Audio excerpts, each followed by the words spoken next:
The massive screens in Times Square flickered and went dark. All around the world, broadcasts interrupted regular programming. Static crackled across displays from Tokyo to London, from Sydney to Rio. Then a face appeared, gray-skinned, with 4 glowing yellow eyes and a mouth full of sharp teeth. "People of Earth," the alien commander spoke in perfect English, his voice deep and menacing. "I am Commander Ross of the Galactic Fleet. Your planet has been chosen for conquest. Surrender now or face the consequences." In the Pentagon's main conference room, military leaders leaned forward in their chairs, studying the transmission. General Walker, a man with graying hair and sharp blue eyes, watched with particular interest. Something about the alien's demeanor seemed off. There was an undertone of uncertainty beneath all that confidence. Commander Ross continued his speech. "You doubt our power? Then witness our ultimate weapon." The camera panned to show what appeared to be a massive holding cell. Inside, something moved in the shadows. Behold, the beast. The creature that emerged from the darkness made several military officers gasp. It stood nearly 40 feet tall, with dark fur covering its muscular body. Its mouth was filled with teeth the size of cars, and its claws could easily tear through the reinforced walls of its containment. "This is but one of our weapons," Ross declared proudly. "The beast has destroyed civilizations far more advanced than yours. It shows no mercy, knows no fear, and cannot be stopped." As if on cue, the beast let out a thunderous roar that made the video feed vibrate. But then something unexpected happened. It tilted its head slightly to the side, one ear flopping forward. General Walker sat up straighter. He'd seen that head tilt before, thousands of times. At home, in his yard. "Pause the feed," he ordered. The technicians froze the image. "Zoom in on the beast's face." The image enlarged, showing the creature's expression in detail. Despite its fearsome appearance, its eyes held a familiar look. Anticipation, excitement, and was that playfulness? "Sir?" Colonel James asked. "What do you see?" Walker stood up and walked to the screen. "Look at its posture, the head tilt, the way its front paws are positioned." He turned to face the room. "Ladies and gentlemen, I don't think we're looking at a monster. We're looking at a very, very big dog." The room fell silent. Then someone laughed. Then another. Soon, several officers were trying to hide their smiles. "Think about it," Walker continued. The way it responded to the commander's voice. That wasn't aggression. It was attention. These aliens probably have no concept of pets. They found this creature, saw its size and strength, and assumed it was a perfect weapon. The feed resumed. The beast was now panting, its enormous tongue lolling out. Behind it, its tail, the size of a redwood tree, began to move back and forth, thumping against the cell walls with enough force to shake the camera. "You have 24 hours to surrender," Commander Ross announced, clearly irritated by the beast's sudden lack of menace, "or we will release this monster upon your cities." The transmission ended, leaving the room in contemplative silence. "Get me everything we have on dog behavior," Walker ordered. "And find me the biggest tennis ball you can. I think I know how to handle this situation." As teams of analysts rushed to work, Walker looked out the window at the evening sky. Somewhere up there, an alien civilization was about to learn a very important lesson about Earth. Humans didn't just tame wolves into dogs over thousands of years for nothing. They were about to discover that humanity's greatest strength wasn't in its weapons or technology, but in its ability to make friends with just about anything. Colonel James approached Walker. "Sir, the President is waiting for our assessment. What should we tell him?" Walker smiled. "Tell him that the alien invasion might just turn into the biggest adoption event in human history." He paused, then added, "And get me some dog treats. Really big ones." Across the holding cell in the alien ship, the beast continued wagging its tail, wondering why all these strange creatures kept trying to make it look scary when all it wanted was someone to play with. The Pentagon's main analysis room buzzed with activity at 3 a.m. Dozens of screens showed different angles of the beast footage, while animal behavior experts sat alongside military analysts. General Walker stood at the center of it all, watching as each new discovery confirmed his theory. "Play that section again." He pointed to a screen showing the beast's initial emergence from the shadows. The technician rewound the footage. Dr. Bell, the lead animal behaviorist, leaned forward in her chair. "There. Stop right there." The footage froze. "Look at the body language. That's not an aggressive entrance at all. That's exactly how a dog responds when it's being called to show off for guests." On another screen, analysts had compiled a list of behaviors they'd spotted. Tail wagging, head tilting, play bow stance, excited panting, perked ears when spoken to, following movement with eyes. "And here's the most interesting part," Walker said, pointing to a new set of images. "Look at the containment cell. Those aren't just walls. They're filled with scratch marks and worn spots, classic signs of a dog's play area." The team had also noticed something about Commander Ross's behavior. Every time he spoke about the beast's destructive power, he would slightly raise the tone of his voice, unknowingly using what humans would recognize as an excited play voice. "They've basically been training it to be more playful while thinking they're making it more aggressive," Dr. Bell explained, trying not to laugh. "Those destruction tests they mentioned, I bet those were just play sessions where it chased things and knocked stuff over." A young analyst raised his hand. "Sir, we've analyzed the beast's size relative to known objects in the footage. It's approximately 40 feet tall at the shoulder. That would make it about the size of a Great Dane compared to a chipmunk," Walker finished, smiling. "To them, this is a monster.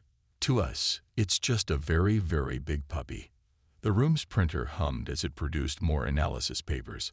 One showed a comparison between the beast's facial features and those of various Earth dog breeds. Another detailed the similarities between its vocalizations and typical canine communication patterns. "What I don't understand," Colonel James said, reviewing the reports, "is how they never realized what they had. How do you mistake a dog for a weapon of mass destruction?" Dr. Bell had an answer. "From what we can tell about their species from the video, they're clearly reptilian in nature. No fur, scales instead of skin, very rigid postures. They probably never evolved alongside mammals like we did. To them, this furry, energetic creature probably seems completely alien." Walker walked to the window, watching as the sun began to rise. "They don't have pets," he said simply.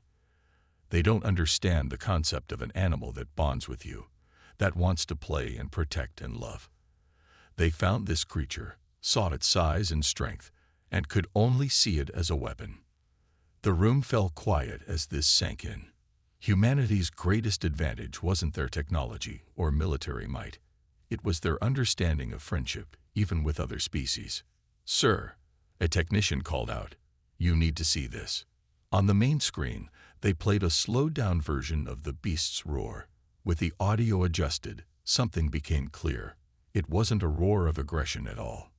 It was a bark, an excited, playful bark from a creature that had probably never had a proper game of fetch in its life. Walker turned to face the room. "All right, here's what we need.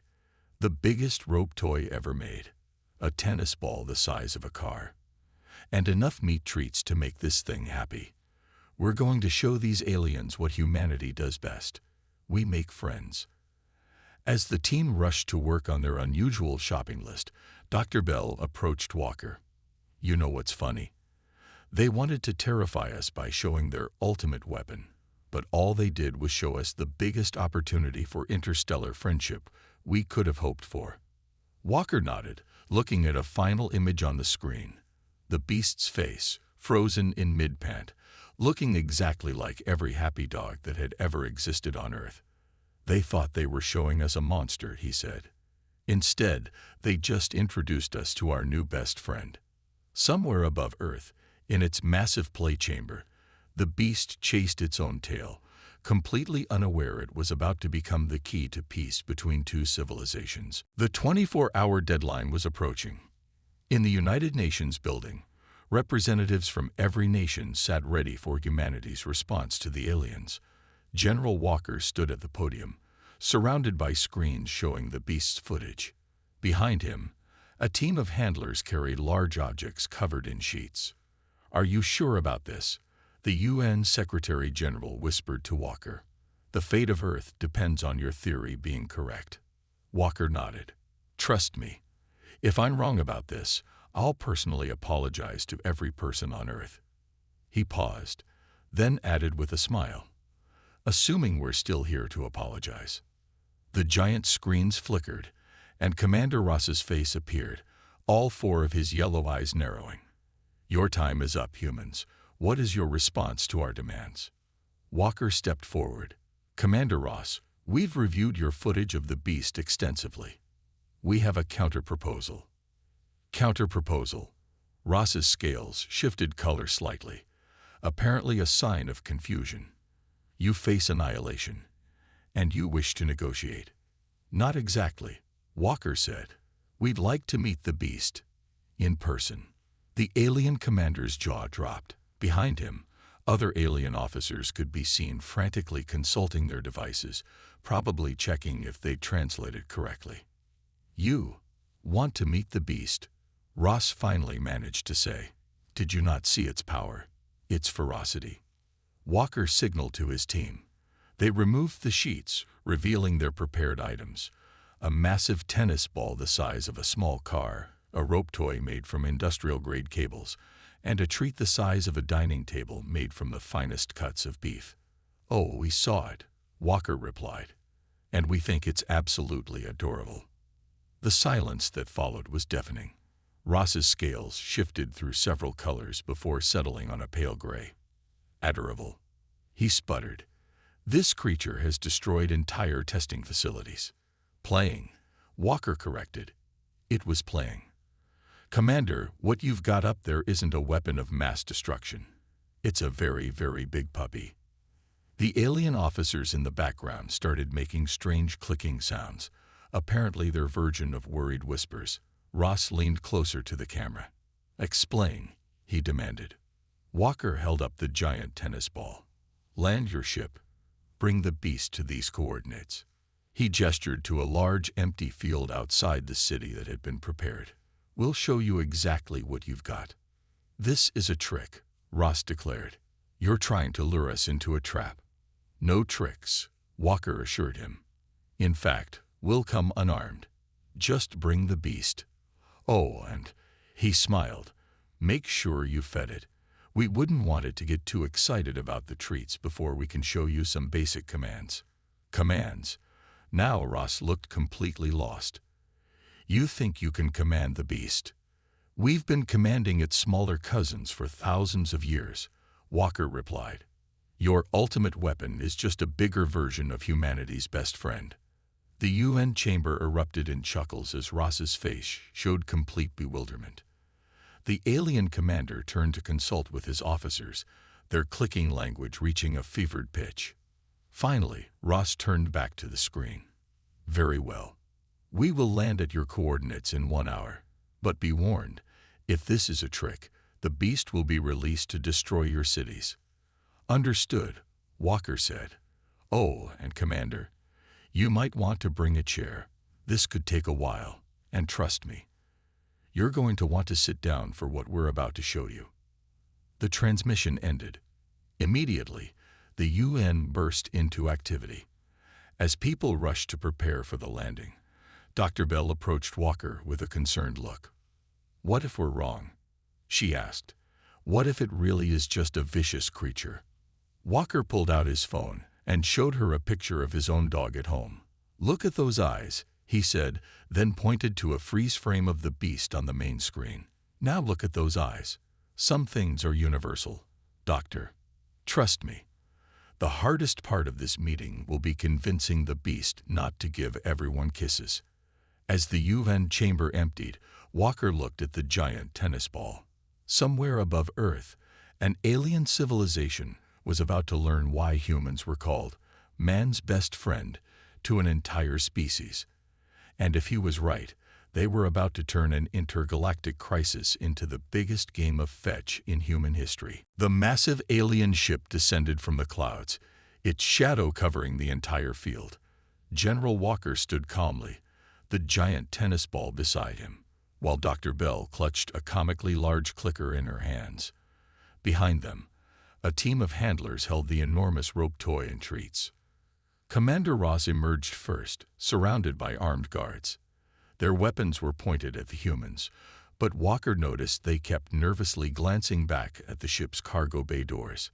"Before we begin," Ross announced, "know that at the first sign of hostile action, we will."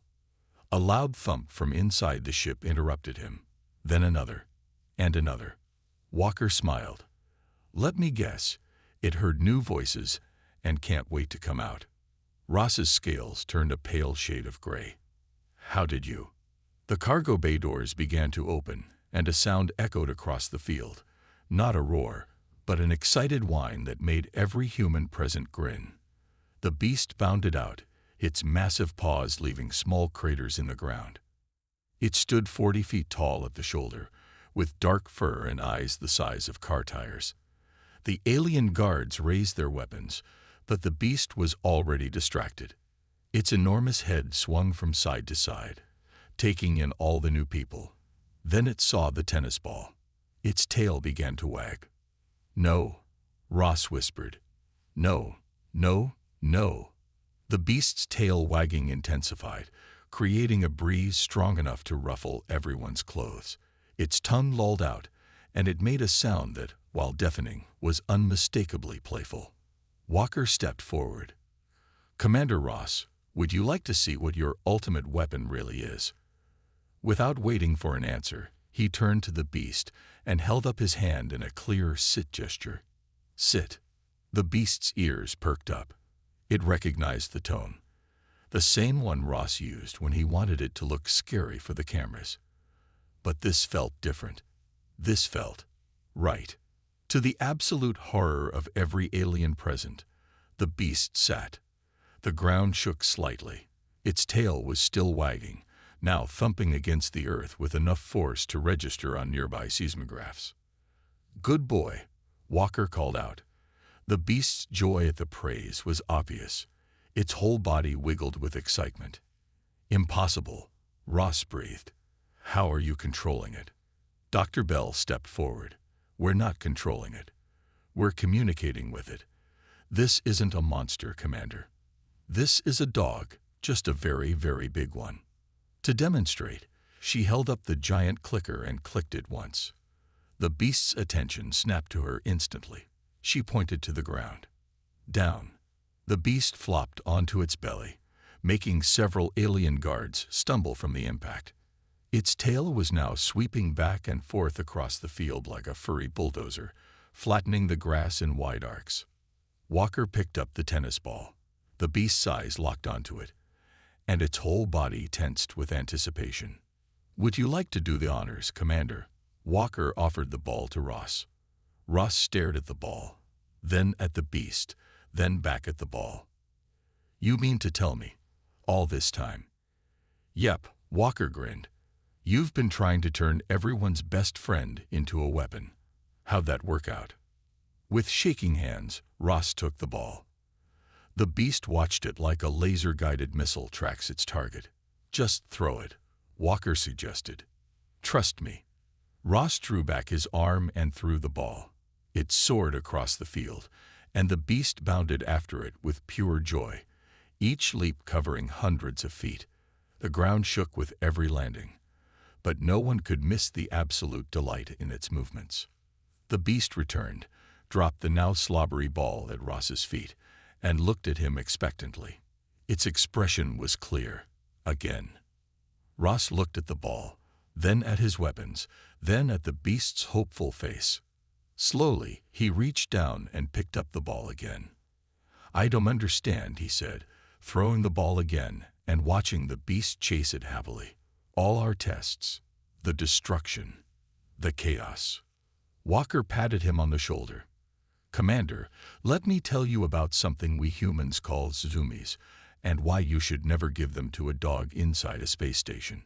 As the beast bounded back with the ball once more, its joyful barks echoing across the field, the first interstellar diplomatic crisis in human history was being solved with a game of fetch. Commander Ross sat in a hastily provided lawn chair, watching in disbelief as his supposedly unstoppable weapon rolled over for the 5th time, begging for belly rubs.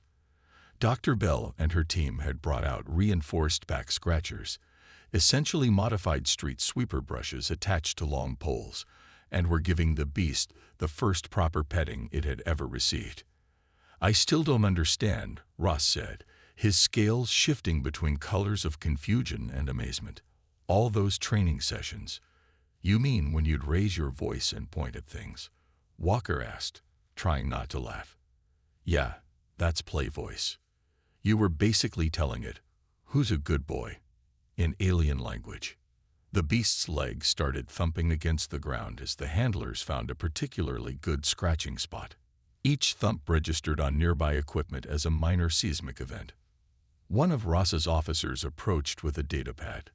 "Sir, I've reviewed our destruction test footage. It appears—" He paused, clearly embarrassed. "It appears the beast was just playing fetch with our combat vehicles. And all those buildings it destroyed?" Walker asked. The officer's scales turned a deep blue, apparently their version of a blush. It was wagging its tail. Ross put his head in his hands. "We spent 3 cycles developing a special containment chamber." "You built it a kennel," Dr. Bell corrected gently. "A very nice one, from what we can see. Those marks on the walls. Those weren't from attempted escapes. It was just doing zoomies." "Zoomies?" several alien officers asked simultaneously. Walker pulled out his phone and showed them a video of a small dog running circles around a house. Then they all looked at the beast, who was currently doing exactly the same thing. Except its circles were carving paths in the field large enough to be seen from space. "Our entire military strategy," Ross muttered, "defeated by belly rubs." A young alien scientist raised her hand. "Sir, I've been analyzing their data on dogs. It seems humans have been developing this relationship for over 15,000 years. They didn't just tame these creatures, they co-evolved with them." The beast, having finished its zoomies, flopped down next to Ross's chair. Its massive head turned toward him, and it gave him what could only be described as a dog smile. Without thinking, Ross reached out and patted its nose. The beast's tail wagging nearly took out a small copse of trees. "You know what this means, don't you?" Walker said, sitting down next to Ross. "You've got 2 options. 1, you can keep pretending this is a weapon and look foolish in front of the entire galaxy." The beast rolled over again, clearly requesting more belly rubs. Its tongue lolled out, and one back leg started kicking at the air when Ross absently scratched under its chin. "Or," Ross asked, already knowing the answer, "or you can admit you've made first contact with humanity by accidentally showing us the biggest, friendliest space puppy in the galaxy.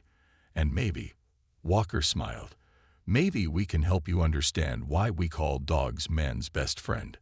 Dr. Bell approached with a large datapad. "We've already drafted some basic care instructions. Proper diet, exercise needs, playtime requirements. Though we might need to recalculate the recommended daily walks. With legs that size, its normal walking speed might break the sound barrier." The beast had started snoring, its massive chest rising and falling like a furry mountain. Several alien officers had cautiously approached and were now petting it, their initial terror replaced by fascination. "Our entire invasion force," Ross said slowly, "neutralized by fetch and belly rubs." "Could be worse," Walker offered. "You could have tried to invade us with something really dangerous, like an angry space cat." The young alien scientist perked up. "What's a cat?" Before Walker could answer, the beast's ears suddenly perked up. A rabbit had appeared at the edge of the field. The beast's tail started wagging again. "Oh no," Ross said, recognizing the signs. Everyone brace for. The beast leaped up and bounded after the rabbit, its joyful barks echoing across the landscape. Each bounce covered nearly a mile, and its excited circling of the field was probably visible from orbit. Zoomies, Ross finished, watching his former ultimate weapon play chase with a bunny. Walker patted him on the shoulder. "Welcome to dog ownership, Commander. Just wait until we teach you about squeaky toys." The alien commander watched his beast, now officially the galaxy's biggest puppy, and for the first time since arriving on Earth, he smiled. 1 week after the failed invasion, the UN Assembly Hall had been modified to accommodate their largest ever diplomatic guest. The beast lay curled up in the center of the room, its head resting on specially reinforced cushions, while Commander Ross stood at the podium giving his speech. "And so," Ross said, his scales now a peaceful shade of blue, "I must formally apologize to Earth. What we thought was a weapon of war turned out to be." He paused as the beast rolled over, requesting belly rubs from the nearest delegates. "Well, this." General Walker sat in the front row, trying not to laugh as serious diplomats in expensive suits took turns scratching the beast's enormous belly.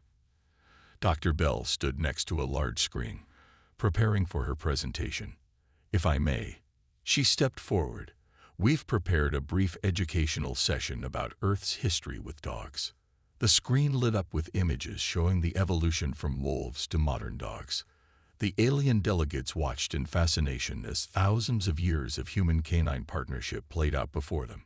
"You mean you intentionally made them friendly?" one alien scientist asked, scribbling notes frantically. "More like we became friends naturally," Walker explained. "They helped us hunt. We shared our food. They protected our homes. We gave them shelter. They gave us loyalty and love. We gave them belly rubs and treats." The beast's tail thumped happily against the floor at the word treats, causing several delegates to grab their seats for stability. Ross stepped down from the podium, absently reaching up to scratch behind the beast's ears, a gesture that now came naturally to him. "And you have so many different types." "Breeds," Dr. Bell corrected, showing pictures of various dog breeds, from tiny Chihuahuas to Great Danes. "Though I must say, your friend here makes our biggest dogs look like pocket pets." The beast, now officially named Buddy after a global naming contest, rolled back onto its stomach and placed its massive head near Ross. Each of its eyes was the size of a car tire, and they looked at Ross with pure adoration. "We've analyzed its DNA," Dr. Bell continued. "It seems to be similar to what we call a golden retriever, just significantly larger, which explains the personality." "The what?" Ross asked. "Golden retrievers are known for being friendly, playful, and gentle," Walker explained. "You basically found a space puppy with all the loving personality of Earth's friendliest dog breed, just scaled up to the size of a building." The alien scientists were frantically taking notes. One raised her hand. "But what about all the destruction it caused on our space stations?" Walker pulled out his phone and showed them a video of a regular-sized dog accidentally knocking over furniture while playing. "Now imagine that, but with a dog the size of a skyscraper." Understanding dawned on their faces. "All those destroyed facilities," Ross said slowly. "Happy tale," every human in the room said in unison. The beast, Buddy, chose that moment to spot a large bird flying past the reinforced windows. Its tail started wagging with excitement, and the entire UN building trembled slightly. "Speaking of which," Walker said quickly, "we should probably continue this discussion outside, somewhere with fewer breakable things." As they moved the meeting to the large field that had been designated as Buddy's play area, Ross pulled Walker aside. "You know," the alien commander said, watching as his crew members learned to play fetch properly, "we came here expecting to conquer Earth. Instead, you've taught us something we never knew we were missing." Buddy bounded past them, chasing after a specially designed frisbee the size of a small house. Each joyful bark echoed across the landscape, and its tail wagging was creating wind patterns visible on weather radar. That's humanity's real strength, Walker said. Not our weapons or technology, but our ability to make friends, even with a species that started out trying to eat us. Ross looked confused. Eat you? Ask Dr. Bell about wolves sometime. Walker grinned. It's quite a story. Above them, Buddy had caught the frisbee and was proudly showing it to anyone who would look. Its whole body wiggled with happiness as both humans and aliens cheered. We're going to need a bigger dog park, Ross mused. Already working on it, Walker replied. Though I have to ask, are there any more like Buddy out there in space? Ross's scales shifted to a color Walker hadn't seen before. Well, funny you should ask. There might be a few more in the ship's cargo hold. Walker looked at him for a long moment, then smiled. I'll call the tennis ball factory. 6 months after the failed invasion that turned into history's biggest adoption event, the Earth's first interstellar dog park opened its doors. The facility covered an area the size of Rhode Island, specially designed to accommodate both regular Earth dogs and their considerably larger space cousins.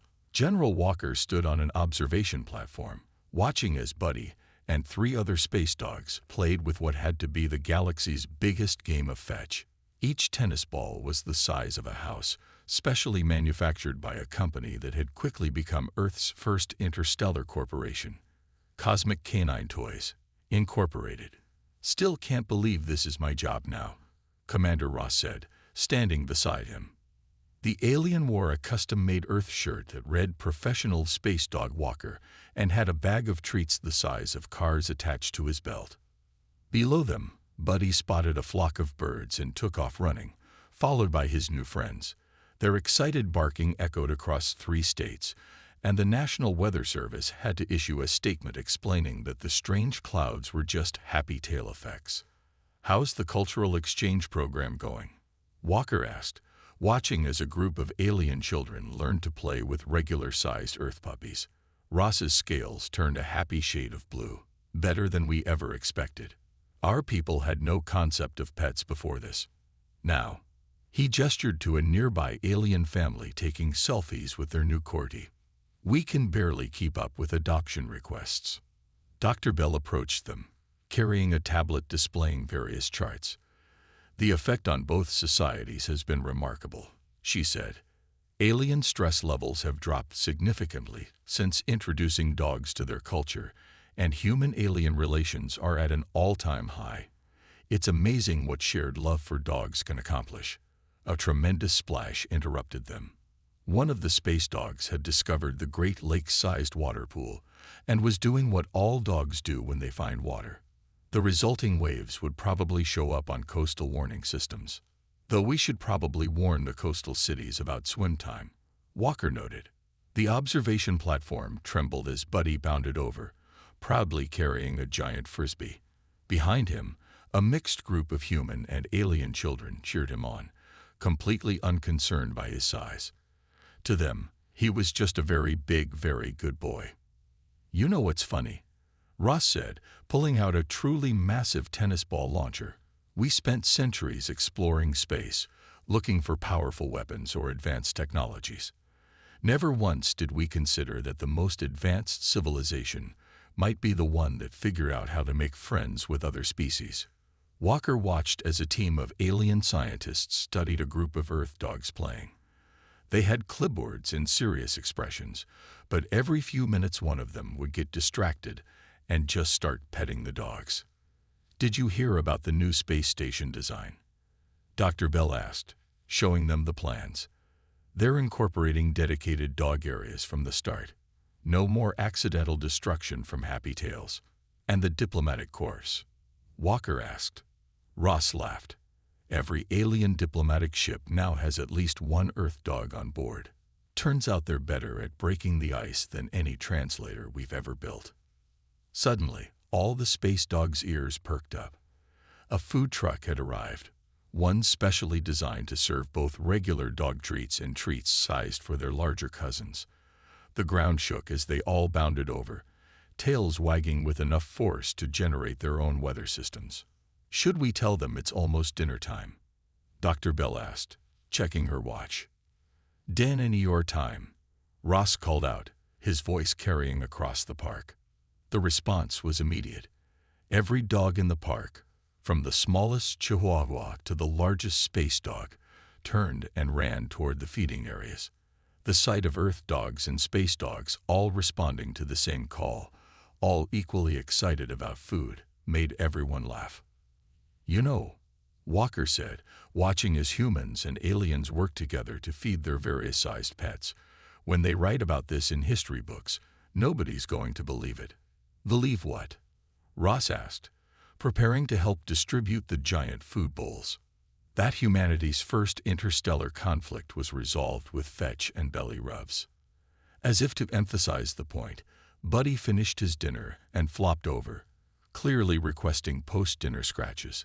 Both humans and aliens rushed to oblige, everyone laughing as his giant tail thumped happily against the ground. Above them, more alien ships were arriving, each carrying new dogs to be adopted or new visitors eager to learn about Earth's four-legged ambassadors. The invasion that never was had turned into something far better, a friendship between species, built on the simple, universal joy of scratching a dog behind the ears and saying, "Who's a good boy?" The answer, as it turned out, was all of them.